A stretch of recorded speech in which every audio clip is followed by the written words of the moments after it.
Episode की starting में हमें दिखाया जाता है कि सॉन्ग रोते हुए कह रही होती है, आउच मेरा हाथ। चू कहता है, लाओ मुझे अपना हाथ दिखाओ। सॉन्ग चू से कहती है, ज्यादा बड़ी चोट नहीं है, कुछ देर में ठीक हो जाएंगी।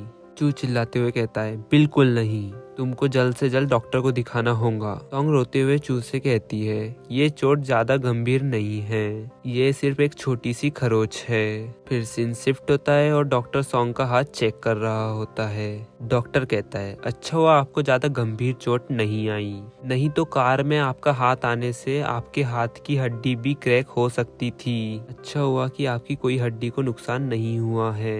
मैं आपके लिए कुछ दवाई लिख देता हूँ और ज्यादा चिंता करने की बात नहीं है, आपका हाथ एक हफ्ते में पूरी तरह ठीक हो जाएगा।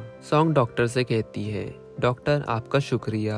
फिर डॉक्टर वहाँ से चले जाते हैं और ग्रैंडमा सॉन्ग से कहती है, सॉन्ग बेटा क्या आपका हाथ अभी भी दुख रहा है? तभी चू चिल्लाते हुए खड़ा होता है और कियाओ को बोलता है, कियाओ तुम कब माफी मांगने वाली हो सॉन्ग से? तब कियाओ कहती है, मैं उससे माफी नहीं मांगूंगी। चू चिल्लाते हुए कह ही रहा होता है, तभी सॉन्ग चू का हाथ पकड़ लेती है और कहती है, रुक जाओ, चिंता करने की जरूरत नहीं है, मेरा हाथ अब ठीक है। ये कह ही रही होती है सॉन्ग, तभी कियाओ चिल्लाते हुए कहती है, इससे बोलो कि ये पाखंड करना बंद करे। और भाई आप क्या सोचते हो कि आप मुझसे माफी मंगवा सकते हो, वो भी इसके लिए? इसने हमारे परिवार में शादी करने के लिए बहुत तरकीबें लगाई होंगी, सीधी सी बात है। कियाओ ये सब कह ही रही होती है, तभी उसके फादर उसकी ओर गुस्से से देखते हैं और उसे एक जोरदार चाटा मारते हैं और कहते हैं, तुम ये क्या बकवास कर रही हो और तुम ये सब कहाँ से सीख कर आती हो? और रोते हुए कियाओ धीरे से कहती है, जरूर इसमें उसकी माँ का भी हाथ होगा। तभी पिताजी ने आग बंद करके भाई को इससे शादी करने को उकसाया। फिर कियाओ वहाँ से रोते हुए चली जाती है और उसे ऐसा जाता देख चू की माँ मन में कहती है, ओ कियाओ।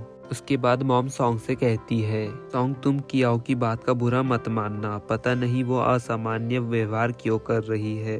सॉन्ग कहती है, कोई बात नहीं मॉम। तभी चू सॉन्ग का हाथ पकड़ता है और सॉन्ग से कहता है, चलो घर चलते हैं, बहुत देर हो चुकी है। फिर वो दोनों वहाँ से निकल जाते हैं। फिर वो दोनों हमें कार में दिखाए जाते हैं और चू सॉन्ग से कहता है, सॉन्ग अब आपका हाथ कैसा है? सॉन्ग कहती है, हाँ अब ये ठीक है, वैसे भी अब मुझे इसकी आदत हो चुकी है। फिर वो पास्ट की बातें करने लगती है, मेरे पिताजी कई सालों से लापता है और मेरी बहन अपाहिज है और मैं बचपन से ही घर के कामों में योगदान देते आ रही हूँ, जैसे कि कपड़े धोना और खाना बनाना। और खाना बनाते वक्त मुझे कई बार चाकू से चोट लग जाती थी, तो ये चोट तो वास्तव में उसके सामने कुछ भी नहीं है। ये सब सुनकर चू कुछ नहीं कहता। फिर कुछ देर बाद चू कियाओ की बात करने लगता है, जब से वह पैदा हुई है, जब से हर कोई उसके साथ कठोर था, जिसकी वजह से कियाओ बड़ी होकर एक बिगड़ेल बच्ची बन गई।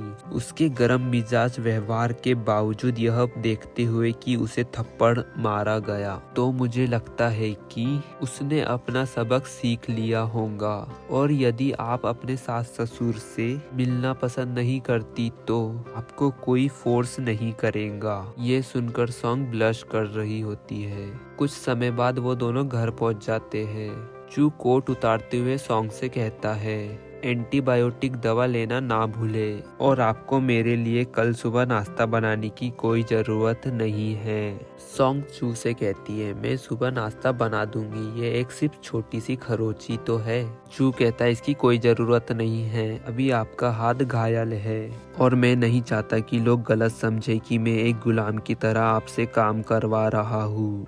सॉन्ग कहती है, जैसे कि मैंने आपको पहले भी बोला है कि मैं बिल्कुल ठीक हूँ। और इसी के साथ ये एपिसोड यहाँ एंड हो जाता है। आपको पसंद आया तो लाइक एंड सब्सक्राइब जरूर करें।